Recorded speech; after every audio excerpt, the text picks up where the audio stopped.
네, 안녕하세요. 심플케어입니다. 저희 심플케어는 네이버 카페 장기요양 경영학과를 운영하고 있습니다. 아래 주소를 검색하시거나 네이버 카페에서 장기요양 경영학과를 검색 후 가입 승인 받으시면 필요한 정보나 자료를 얻으실 수 있습니다. 또한 저희는 장기요양 재무회계 예산 결산 보고 및 회계 입력 업무 대행을 진행하고 있고요.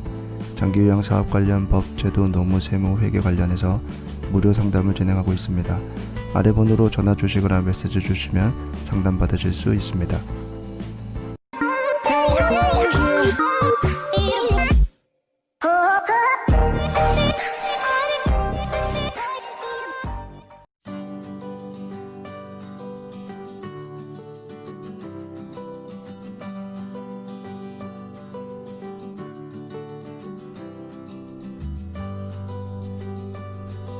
네, 우리가 지난 4번의 영상을 통해서 2021년 장기요양 재무회계의 방문 요양과 방문 목욕에 대해서 예산을 작성하는 방법을 알아봤는데요.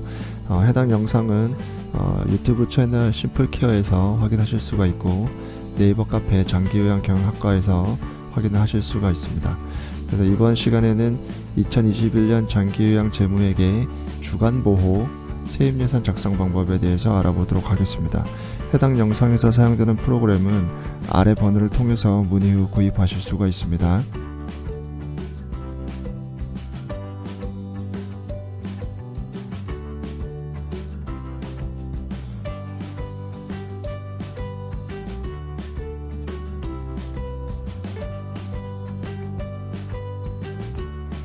일단 예산 프로그램을 실행을 하시면 다시 한번 말씀드리지만 해당 프로그램에는 여러가지 셀들이 있는데 이 색깔의 셀들 중에서 연한 노란색으로 되어 있는 셀만 실제로 내용을 선택하거나 직접 입력해서 작성을 하실 수가 있고요.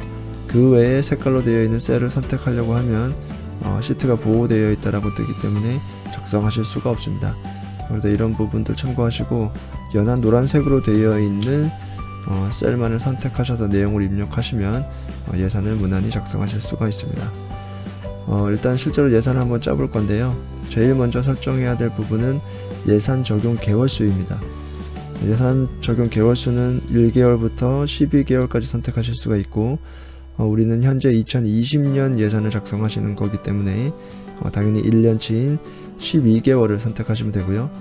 두 번째로 사업 코드는 사회복지정보시스템상의 해당 사업의 코드를 확인하신 후에 여기다가 입력을 하시면 되겠습니다.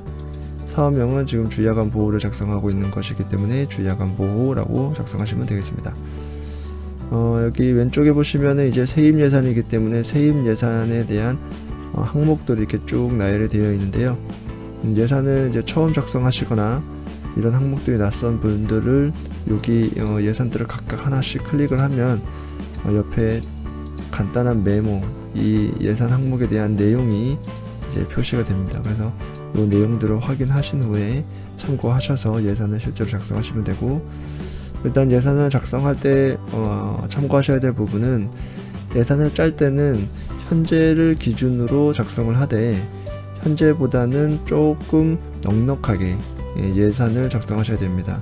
예를 들어서 수급자가 지금 뭐 한 20명 정도가 있는데 만약에 정원이 30명이라면 뭐 25명에서 많게는 30명까지 이제 수급자가 많을 것으로, 현재보다는 좀 더 많을 것으로 대비를 해서 예산을 짜는 것이 추후에 추경을 잡지 않아도 되는 그런 업무상에 좀 더 효율적이기 때문에 그렇게 생각하시면 되고요. 그리고 예산이라는 것은 지금 1년치를 짜는 거기 때문에 여기다가 이제 금액을 각각 앞으로 입력을 할 텐데, 입력을 할 때는 1년치에 대한 금액을 각각 입력을 하시면 됩니다. 그럼 실제로 한번 예산을 짜보겠습니다. 우선 첫 번째로는 이제 입소, 이용, 비용, 수입이라고 해서 이런 것들은 실제로는 잘 사용하지 않는 항목이라서 잠깐 건너뛰고요. 두 번째로는 이제 본인 부담금. 본인 부담금은 아시겠지만 현재 본인 부담률은 총 3개의 비율로 나눠져 있죠. 첫 번째로는 15%, 두 번째로는 9%, 그리고 세 번째로는 6% 이렇게 작성되어 있습니다. 그러면은 우리는 여기 보시면 이제 15%인 수급자와 9%인 수급자와 6%인 수급자, 본인 부담률이 이제 각각 나눠지는 수급자들을 하나로 묶어서 이제 여기다가 입력을 해볼 겁니다.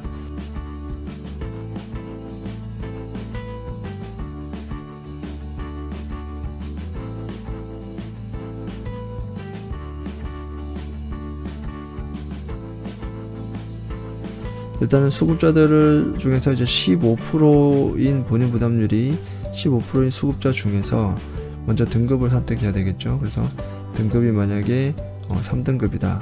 그리고 서비스 시간이 8시간이다. 그리고 주 이용 횟수가 5일, 그러니까 7일 중에서 일주일 7일 중에서 5일을 이용한다. 그래서 이 조건들, 지금 조건이 하나, 둘, 셋, 4개의 조건이죠. 그래서 본인 부담률과 등급과 하루 서비스 시간 그리고 주 이용 횟수, 그래서 요 4가지 조건이 모두 같은 수급자가 만약에 3명이라면 여기다가 3명 이렇게 작성하시면 됩니다. 그러면 여기에 지금 3등급에 대한 8시간 수가에 대한 2020년 비용이 나오게 되고요. 이 금액에다가 인원수를 곱하고 이제 주 5회 정도를 이용하면 연간 261일 정도를 활용하는 거기 때문에 거기에 대한 1년치의 15% 본인 부담률이 이제 계산이 되는 겁니다. 다시 한번 해보겠습니다. 일단은 다시 한번 말씀드리면 조건이 총 4가지, 본인 부담률과 그리고 등급과 그리고 서비스 시간과 그리고 주 이용 횟수가 같은 수급자를 모아서 이제 한 줄에다가 입력을 하는 거죠. 다시 한번 해보면 4등급이면서 서비스는 6시간을 그리고 주 이용 횟수는 4번을 받는 수급자가 5명이다. 그러면은 거기에 맞게 1년치의 본인 부담률이 계산이 되는 겁니다. 다시 한번 말씀드리면 본인 부담률이 똑같이 15%이면서 등급은 4등급이고 서비스 시간은 6시간을 이용하고 주에 4회 정도 출석하는 그런 수급자가 만약에 5명이라면 이렇게 5명으로 입력을 하는 거죠. 마찬가지로 두 번째도 이번에는 9%인 수급자 중에서 등급이 3등급이고 하루에 8시간 서비스를 제공받고 그리고 주 5일 정도 하는 수급자가 만약에 6명이다. 이렇게 6명을 적어주는 거죠. 마찬가지로 본인 부담률이 6%이면서 등급이 4등급이고 서비스 시간은 8시간이고 주에 5회 서비스를 이용하고 그런 수급자가 만약에 4명이다. 그럼 이렇게 4명을 적어주는 거죠. 그래서 이렇게 15%, 9%, 6%에 맞게 이제 본인 부담률을 나누고 등급과 하루 서비스 이용 시간과 그리고 주 이용 횟수가 같은 수급자끼리 모아서 한 줄에다가 그 인원수를 작성하시면 됩니다. 이런 식으로 이제 본인 부담금을 작성을 하면 밑으로 쭉 내려가 보면 장기 요양 급여 수입은 자동으로 이제 입력돼서 계산이 되는 것을 보실 수가 있는데요. 이건 가능할 수 있겠죠. 우리가 실제로 수입은 공단에서 받는 것과 본인 부담률을 합쳐서 100%가 되는 거니까 여기서 15%를 계산했다면 나머지에 대한 85%는 이렇게 자동으로 계산이 되는 겁니다. 요 위에서 또 9%가 계산이 됐다면 장기요양 수입에 대한 나머지 91%는 자동으로 계산이 되는 거고요. 위에서 6%가 계산이 됐다면 나머지 장기요양 수입 94%도 자동으로 계산이 되는 겁니다. 다만 이제 장기요양 급여 수입 100%라고 해서 기초 수급자나 의료 수급자 같은 경우에는 마찬가지로 이제 본인 부담금은 납부하지는 않지만 등급은 3등급이고 하루 이용 서비스 시간은 8시간이고 그리고 주 이용 횟수가 만약에 5회이다. 그런 수급자가 6명이다. 이런 식으로 작성을 하실 수가 있겠죠. 그래서 위에서 본인 부담금을 일단 작성을 하면 밑에 이제 85%, 91%, 94%의 장기요양 급여 수입은 자동으로 계산이 되고 마지막으로 이제 장기요양 급여 수입 100%, 그러니까 의료 수급자나 기초 수급자 같이 본인 부담금을 납부하지 않는 경우에는 따로 여기다가 작성을 하시면 이제 본인 부담금과 장기요양 급여 수입이 모두 이제 작성이 되는 겁니다. 자, 그 다음에는 이제 상급 침실 이용료 해서 이건 비급여 대상 중에서 상급 침실로 2인실 이상부터 수납이 가능하다라고 되어 있는데요. 그래서 상급 침실이 따로 있고 거기에 대한 이제 비급여 수입을 받는 경우에는 여기에 발생할 것으로 예상되는 수입을 작성하시면 됩니다. 그리고 식재료비 수입. 식재료비 수입은 일단 일일 주부 식비라고 먼저 산정을 해야 되겠죠. 예를 들어서 하루에 2020년도에 하루의 주부 식비를 뭐 8,000원 정도 받을 것으로 예상된다. 그리고 월 평균 수급자 이용수, 여기 보면 지금 우리가 수급자를 입력하면 여기 수급자 총 인원수가 지금 24명으로 나오게 되는데, 뭐 근데 또 주간보 같은 경우는 출석 여부에 따라서 달라질 수도 있겠지만 기본적으로는 여기서 24명이면 보통 24명 정도 넣으시면 되고요. 그리고 월 평균 이용 일수, 그러면 보통 뭐 주 5일 이제 서비스를 제공하시는 분들도 있고 주 6일 서비스를 이제 제공하시는 분들도 있을 텐데, 그런 경우에 따라서는 뭐 30일 중에서 20일 또는 25일 뭐 이런 식으로 일수를 넣으시면 됩니다.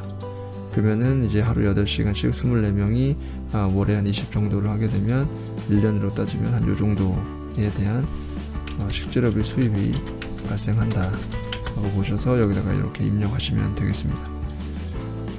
그리고 이제 임의용비라고 해서 서비스 받는 수급자들에게 뭐 이용 미용, 그러니까 뭐 이발을 한다든지 이런 서비스를 제공해서 거기에 대한 비급여를 받는 경우가 있다면 여기다가 1년치를 작성하시면 되고요. 그 다음에 기타 비급여 수입은 비급여 수입 중 식재료비, 임의용비를 제외한 비급여, 그러니까 뭐 식재료비 여기 써있는 상급병실 그리고 임의용비를 제외하고 별도의 또 어떠한 서비스를 제공함으로써 또는 어떠한 물품을 제공함으로써 수납을 하는 경우가 있다면 그것은 이제 기타 비급여 수입이 될 거고, 그런 것들이 이제 한 달에 얼마 정도면 1년이면 얼마 정도가 될 거다라고 해서 1년치에 대한 금액을 작성하시면 됩니다.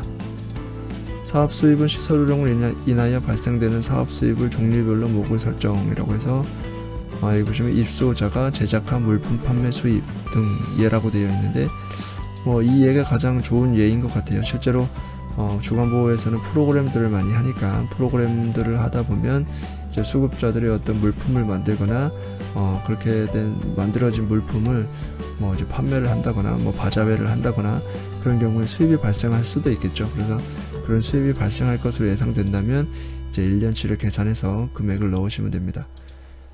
그 다음에 관연도 수입. 관연도 수입이라는 것은 관연도라는 건 이제 전년도를 얘기하는 거거든요. 우리가 실제로 지금 2020년도 예산을 작성하고 있기 때문에 원래는 2019년도에 수입이 발생했어야 되는데 그 수입이 2020년도까지 넘어와서 발생한 경우, 예를 들어서 이런 경우가 있겠죠. 보통 우리가 급여 수가를 이제 공단에다 청구하고 지급을 받을 때 2019년 11월에 서비스를 제공한 것을 보통 2019년 12월에 이제 수가를 받게 되는데, 어떠한 청구를 잘못했다든지 아니면 어떤 수정 신고를 했다든지 그럼으로써 원래 2019년 12월에 받았어야 될 수입을 받지 못하고 그게 2020년 1월까지 넘어가서 만약에 받게 됐다면, 다시 한번 말씀드리지만 11월분 수가를 원래는 2019년 12월에 받아야 되는데 뭐 청구를 잘못했다든지 아니면 수정 신고를 했다든지 해서 2020년도 1월에 받게 되는 경우에는 사실 그 수입은 2019년도에 발생했어야 될, 그러니까 관연도 전년도 수입이기 때문에 그 금액이 만약에 있다면, 뭐 이런 경우는 흔치는 않겠지만 있다면 여기다가 작성을 하시면 되겠습니다. 그 다음에는 국고보조금, 시도보조금, 시군구 보조금이라고 되어 있는데 이것은 말대로 국가로부터, 이것은 시도로부터, 시군구로부터 만약에 보조금을 따로 받는 내역이 있다면 그 금액을 작성하시면 되겠습니다. 여기서 말하는 보조금이라는 것은 요 밑에 있는 장기요양 급여 수입은 아니고요. 별도의 어떤 보조금을 받는 것이 있다면 해당되는 금액, 예상되는 금액 1년치를 넣으시면 됩니다. 기타 보조금이라는 것은 요 국고, 시도, 시군구를 제외한 뭐 어떠한 여기 보면 지방자치단체 및 사회복지사업기금 등으로 인해서 보조금을 받는 게 있다면 예상되는 금액을 작성하시면 됩니다. 다음으로는 이제 후원금이 있는데요. 후원금은 크게 두 개로 나눠서 지정 후원금과 비지정 후원금으로 나눌 수가 있습니다. 여기 단어의 뜻에서 알 수도 있듯이 지정이라는 것은 말 그대로 후원을 하는 사람이 또는 그 주체가 이 후원금에 대한 그 쓰임새를 이미 지정해 놓는 거죠. 예를 들어서 뭐 수급자의 식재료비로 써주세요 라고 후원을 했다면 그것은 후원금에 대한 쓰임새를 이미 지정한 것이기 때문에 지정 후원금이 되는 거고, 그렇지 않고 그냥 좋은 데 써주세요 라고 해서 그냥 후원만 했다면 그것은 후원금의 쓰임새를 이미 정하지 않고 그냥 후원을 하신 거기 때문에 그것은 비지정 후원금이 되겠습니다. 후원금을 받게 된다면 대부분은 실무적으로는 비지정 후원금이 더 많죠. 그래서 일반적으로는 비지정 후원금이고, 특정하게 만약에 여기에 써주세요 라고 해서 후원을 했다면 그것은 지정 후원금이 되겠습니다. 그래서 앞으로 2020년 1년간 발생할 것으로 예상되는 후원금이 있다면 해당 금액을 작성하시면 됩니다. 장기요양 급여 수입은 위에서 본인 부담금을 작성함으로써 자동으로 계산이 됐고, 이제 기초수급자나 의료수급자에 대한 내용 부분만 입력해서 이렇게 작성이 됐습니다. 장기근속 장려금, 장기근속 장려금은 이제 그 조건에 맞는 근로자, 그러니까 보통 3년 이상 근무한 근로자가 우리가 공단으로부터 장기근속 장려금을 따로 받는 내역이 있다면 해당 금액을 예를 들어서 뭐 한 사람당 뭐 얼마씩 받으면 만약 10명이면 한 달에 얼마가 될 거고 1년이면 얼마가 될 거다라는 이제 12개월치에 대한 금액을 작성하시면 되고요. 그 다음에 가산금 수입은 이제 인력 가산이라든지 여러 가지 가산들이 있죠. 그래서 해당 가산이 지금 한 달에 얼마 정도 나오고 있고 2020년도에도 이 정도 한 달에 얼마 정도 나올 것 같고, 그러면은 12달치로 계산하면 얼마가 될 것이다 라는 금액을 넣으시면 됩니다. 그 다음은 이제 차입금인데요. 차입금은 금융기관 차입금이 있고 기타 차입금이 있습니다. 금융기관 차입금은 말 그대로 금융기관, 보통 뭐 은행이나 보험사로부터, 또 물론 제2금융권, 제3금융권도 될 수도 있겠죠. 그래서 해당 금융기관으로부터 기관 명의로서 어떤 차입하는 돈이 있다면 거기에 대해서 차입할 것으로 예상되는 금액을 넣으시면 되고요. 기타 차입금은 여기 보면 개인이나 단체로부터 차입해서 수입될 돈이 있을 것으로 예상되는 금액이 있다면 그 금액을 여기다 넣으시면 됩니다. 그 다음에는 법인 전입금이 있고요. 법인 전입금이라는 것은 주간보호를 운영하는 데 있어서 개인이 대부분을 운영을 하기는 하지만 실무적으로 법인이 있고 그 법인에 소속되어 있는 주간보호가 있으면 실제로 운영하는 주체는 이제 법인이 되는 거죠. 그런 경우에는 법인에서 이 기관으로 돈을 전입할 수가 있습니다. 그래서 보통은 그렇게 전입해서 이제 운영에 사용하거나 실제로 돈이 모자란 경우에는 그렇게 전입해서 사용하는 경우들이 발생을 하는 거죠. 그래서 법인이 주간보호 시설을 운영하는 경우에 전입할 것으로 예상되는 금액 1년치를 넣으시면 되고요. 법인 전입금 후원금이라는 것은 말 그대로 전입을 하되 그 성격이 후원금 성격인 경우에는 이제 법인 전입금 후원금을 하시면 되고, 기타 전입금이라는 것은 법인을 제외한 개인 설치 운영자를 위한 그런 기타 전입금이 될 수 있겠습니다.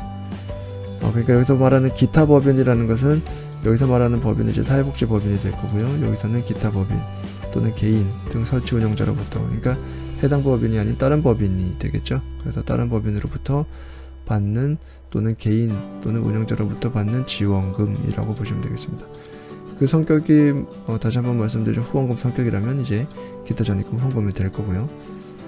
그 다음에 전년도 2월금이라고 해서 우리가 지금 2020년도 예산을 작성하고 있기 때문에 2019년 12월 31일을 기준으로 해서 돈이 계좌상에 잔액이 남아서 자연스럽게 2020년 1월 1일로 넘어갈 돈, 물론 지금 현재 그 금액을 정확하게 파악할 수는 없지만 어느 정도 예상을 할 수가 있겠죠. 그래서 그 예상되는 금액을 넣으시면 됩니다.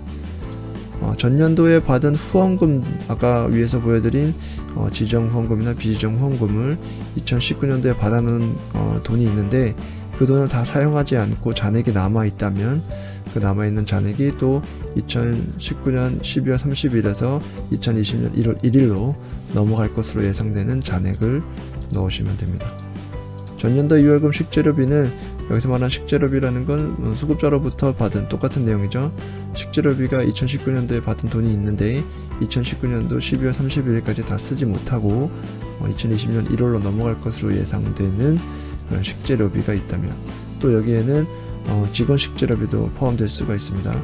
직원 식재료비로서 받아놓은 수입이 있는데 그 식재료비를 다 쓰지 못하고 넘어가는 돈, 그러니까 수급자 식재료비와 직원 식재료비를 합산된 금액으로서 2019년도 12월 31일 날 2020년도 1월 1일로 넘어갈 것으로 예상되는 잔액을 넣으시면 됩니다.